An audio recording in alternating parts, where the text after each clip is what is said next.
Assalamu alaikum and welcome to Zir News 24's daily global news roundup. Today is 10th of Asad, 1404 Hijri Solar, corresponding to August 1st, 2025. I'm Pashtana Oryakila and here are today's top international headlines from Zir News 24. Another bloody day in Gaza. Over 90 killed amid airstrikes as starvation deaths rise. Israeli bombardment of the Gaza Strip continues with deadly consequences. On Wednesday alone, at least 91 Palestinians were killed, including 77 civilians awaiting humanitarian aid. In one specific attack, Israeli forces opened fire on a crowd gathered at the Zikim crossing, killing 51 people and injuring 648 others. Meanwhile, health officials in Gaza report 7 additional deaths due to famine and malnutrition, bringing the total number of hunger-related fatalities to 154, including 89 children. Since October 7, 2023, at least 60,138 people have been killed in Israeli assaults, with more than 146,000 injured. In Israel, 1,139 people have reportedly been killed in Hamas attacks, with over 200 taken hostage. Residents of Silwad in the West Bank have declared a general strike following the killing of 2 Palestinians by Israeli forces. The Al-Qassam Brigades, Hamas's armed wing, claimed responsibility for mortar attacks on Israeli forces and armored vehicles near the eastern Khan Yunis area, though no outcome details were provided.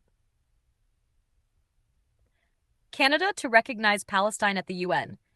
Canada has announced that it will officially recognize the State of Palestine during the September 2025 session of the United Nations General Assembly.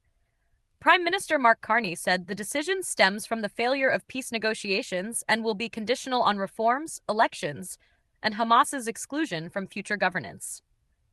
The United States, a close ally of Israel, has rejected the move as a reward for Hamas. Former President Trump dismissed the recognition as meaningless, arguing it would not bring peace.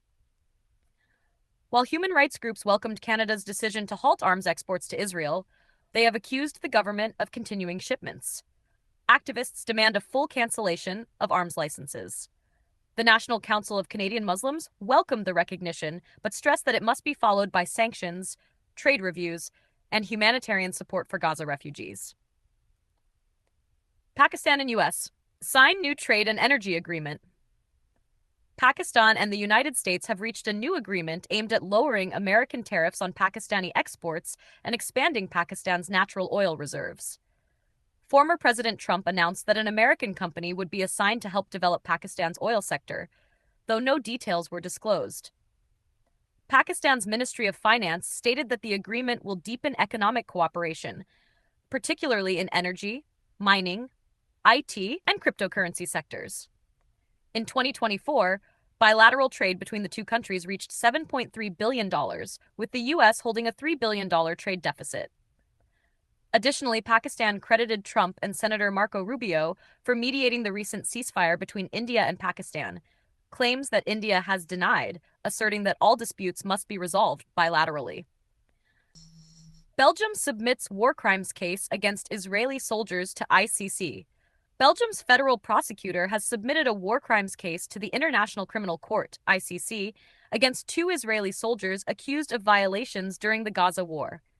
The complaint, filed by the Hind Rajab Foundation and the International Legal Action Network, alleges that the soldiers, reportedly from the Givati Brigade, displayed their military unit's flag at Belgium's Tomorrowland Music Festival, which families of victims saw as deeply offensive.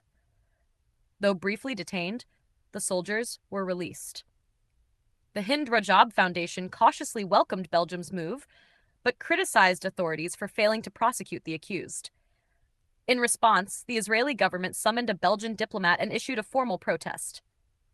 Meanwhile, Belgium announced it would send a humanitarian aid plane to Gaza and called for an immediate ceasefire. Belgium is also facing domestic legal pressure. Activists are urging urgent action against Israel, including an arms embargo, trade bans with settlements, and freezing Israeli leaders' assets. The Hind Rajab Foundation emphasized the moral and legal urgency for global justice to respond swiftly. Lithuanian PM resigns amid corruption allegations. Lithuanian Prime Minister Gintautas Paluksas resigned Thursday following corruption accusations and nationwide protests. President Gitanas Nausėda accepted the resignation and confirmed that the entire cabinet would step down. The crisis comes as Russia prepares for joint military drills with Belarus. Paluxas, a center-left social democrat who came to power last year through a three-party coalition, was under scrutiny for alleged financial misconduct.